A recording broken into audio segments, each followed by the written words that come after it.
So I know y'all hear me always talk about is making sure you're not just doing abs and cardio, right? But when I say this, remember, I'm not just saying don't do abs and cardio. I want you to focus on abs at the end of the day. But you don't have to focus a lot of time on abs if you're trying to actually reduce the midsection. Because at the end of the day, in order to reduce the midsection, the way that you may be thinking is not from abs and cardio, it's from reducing the body fat. So do understand that once you do get the body fat low enough, if you haven't been working abs, do understand one thing. You're not going to see as much definition as you may have thought. And I've done this before. I've been single digit body fat for a long time. And I didn't really see a lot of the definition that I acquire now until I started training abs anywhere between 3 to 5 times a week. Like I said, you don't have to get super fancy with the actual ab exercises, but just like any other exercise, do understand you do need to target it and target it effectively. One way to make sure that you're targeting abs effectively is just incorporate them. You can do something as simple as anywhere between starting your routine off, anywhere between 3 to 4 exercises itself.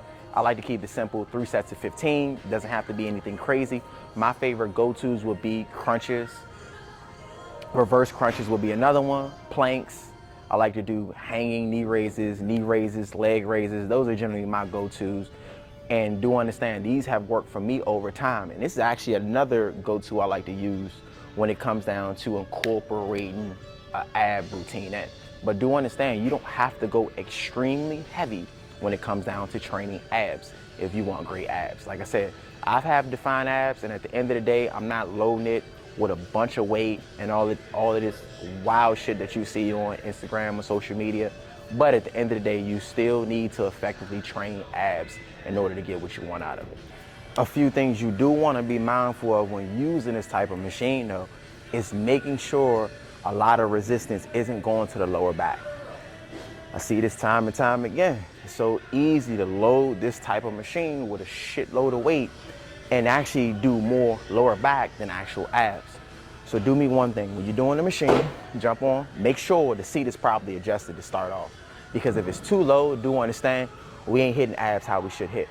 Another thing I like to do is, for one, when I start off stretch, to start engaging the abs. When I come in, squeeze, and the most important part is keeping the tension in the abs when you transfer to the starting position again. So when you right here, you should feel all abs.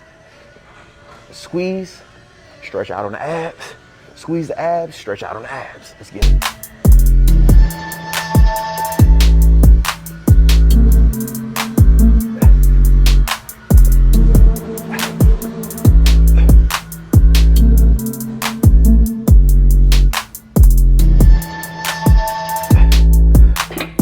Remember, you don't have to load abs with a shit ton of weight. Because I see people love putting 245s on it. You don't need all of that. It already has a little bit of resistance on this particular machine. So at the end of the day, all you need is a little bit of weight. I generally throw 10.